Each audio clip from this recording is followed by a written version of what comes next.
के लिए।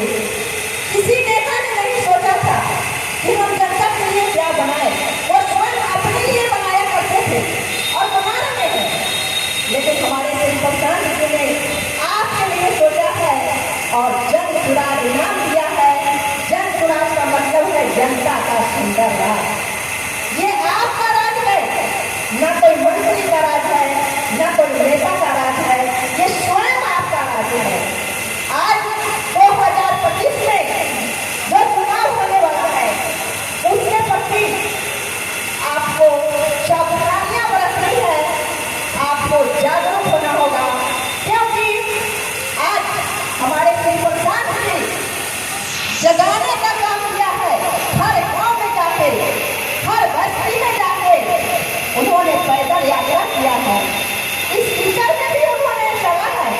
आज के मंत्री को देखिए, कुर्सी पर बैठ के वहां से वो नोटिस निकालते रहते हैं, लेकिन किसी नेता ने, किसी मंत्री ने कभी गांव में पैदल चल के नहीं देखा होगा कि हमारे गांव की क्या हालत है। लेकिन हमारे भी जो श्री प्रशांत किशोर है वो गांव में घूमे हैं, कीचड़ में चले हैं और रास्ते पर बैठ के आपसे बात किए हैं। बताइए, वैसे नेता को हम लोग क्या अनदेखा कर पाएंगे? क्या अनदेखा कर पाएंगे? नहीं ना।